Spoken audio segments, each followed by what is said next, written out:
अशा वेळी सोपं आहे. एक लक्षात घ्या, तुम्ही ते गुगल मॅप्स वगैरे वापरता, ठीक आहे ना. आणि तो गुगल मॅप काय सांगतो, तुम्हाला जिथे डेस्टिनेशन असेल तिथे जायचंय तुम्हाला, तर हो. त्याची ती वाट सांगतो हां, आणि हां. नॅव्हिगेट करतो. नॅव्हिगेट करतो. ते करता करता तुमचं काहीतरी, कारण किंवा कदाचित नेटचा स्पीड कमी असेल, कुठे काहीतरी मिसमॅच झाला किंवा तुम्हालाच लक्षात आलं एकदम पुढे निघून गेलात, वळायचं होतं आणि कुठेतरी भलतीकडे गेलात. हं, तर भलतीकडे गेल्यानंतर आता तू चुकलास, तर तू आता बघ तुझं काय करायचंय. हं. आता मी काय सांगणार नाही, असं नाही करत गुगल हं, मॅप्स. हं, हं. काय करतो, तिथून तुम्हाला नॅव्हिगेट करत असतो. हं. तिथून तू परत ट्रॅकवर कसा येशील, त्यातल्या त्यात तुझ्या डेस्टिनेशनच्या जवळ कसा येशील हे सांगत असतो. रूट्स. हां, बरोबर. बरोबर.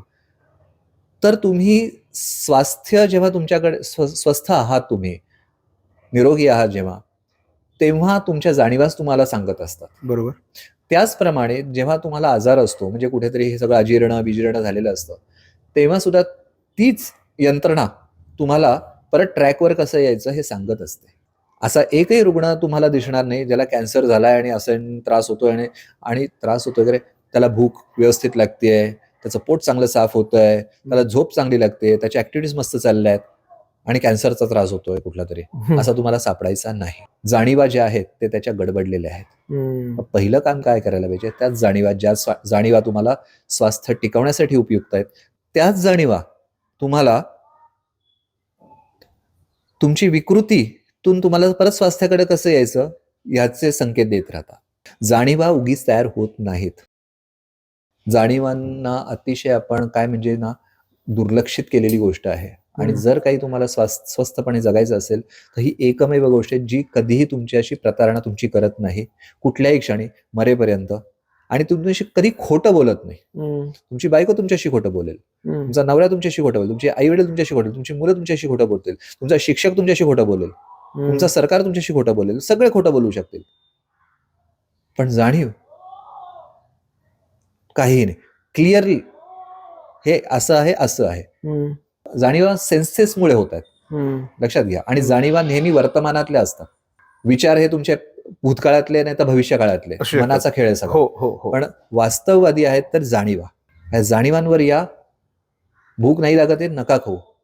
जळजळ होतीये तर काय खावंसं वाटतंय, मग त्यावेळी मसाला नको वाटेल, तुम्हाला सहन पण होणार नाही, नको पण वाटेल. मग काय खाल, मग तुम्ही लोणी घेऊ शकता, तुम्ही थंडगार सरबत घेऊ शकता. अशी वेगळ्या तुम्हाला त्यावेळी जे छान वाटेल आणि हवंसं वाटेल ते तुम्ही करत गेलात तर शरीरच तर हील होत असतं. ही अनियंत्रित वाढ आहे, टिश्यूजची विकृत वाढ आहे.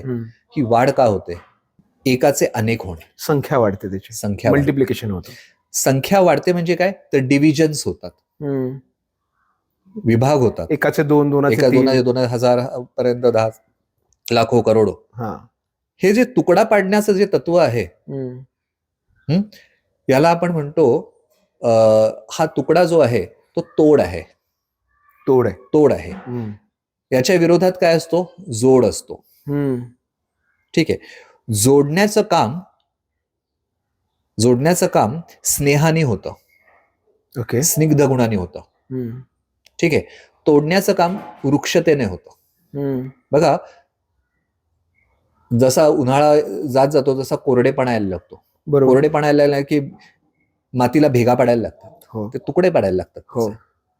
शरीरामध्ये सुद्धा हे जे तुकडे पडतात, हे तुकडे वृक्षतेमुळे म्हणजे ड्रायनेसमुळे, टिश्यू लेवलवरती. ठीक आहे. अशा वेळी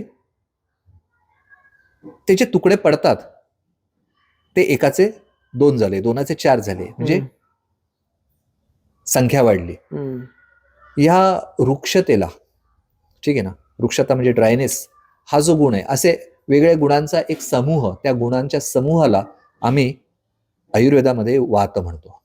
एक लक्षात घ्या, वात काही एक पदार्थ नाहीये, कफ काही एक पदार्थ नाहीये, पदार्थ म्हणजे द्रव्य नाहीये. ठीक आहे. आणि पित्त सुद्धा काही द्रव्य नाहीये. म्हणजे लोक साधारणतः म्हणतात की उलटी झाली, सगळं पिवळं पित्त पडलं. बरोबर. ते पित्त नाही पडलेलं, त्याला पित्त म्हणता येत नाही. किंवा मला सर्दी झाली, कफ साचला, कफ साचलाय, खोकला होतोय, तर तसं नाहीये ते. स्निग्ध ते कफ, वृक्ष ते वायू, उष्ण ते पित्त. ठीक आहे. म्हणजे मला समजा उलटी झाली, पिवळं पडलंय, परंतु गरम नाहीये, जळजळ नाहीये, कडवटपणा नाहीये, तर ते पित्त नाहीये.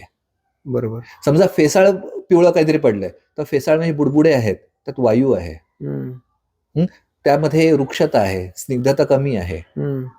समजा अतिशय चिकट असं काहीतरी बाहेर पडलं पिवळं, तर ते आम्ही म्हणतो वात पडलाय, कारण तो चिकट आहे. बुळबुळीत पिवळं पडलं तर आम्ही म्हणतो कफ पडला. ओके, ठीक आहे ना. तर हे गुण आहेत आणि शरीर गुणांनी फंक्शन होतं. बरोबर.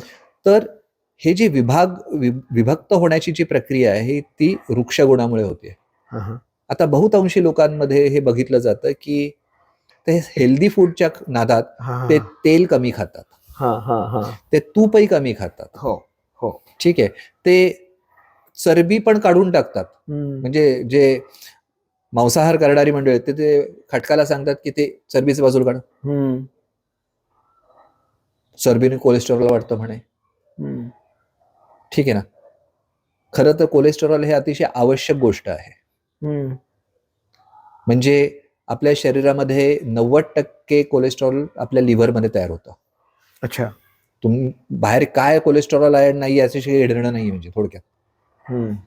दुसरी गोष्ट, शरीरामध्ये 80% जास्त कोलेस्टेरॉलचा वापर मेंदू करतो. अच्छा. आवश्यक आहे त्याला.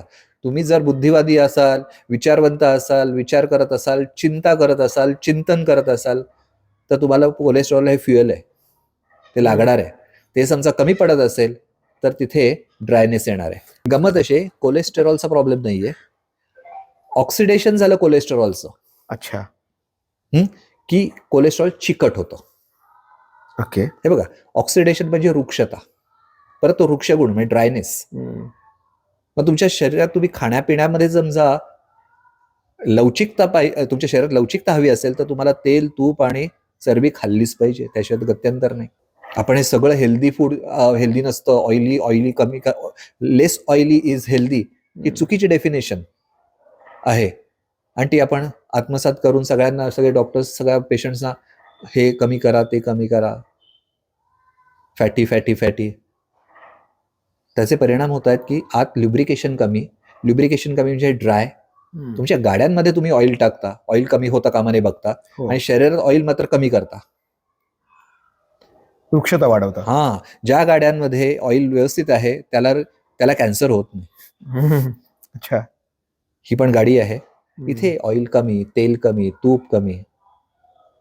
मग असे आजार होण्यासाठी ती एक प्रकारची तुम्ही त्याला आमंत्रणच देता असं समजायला हरकत नाही.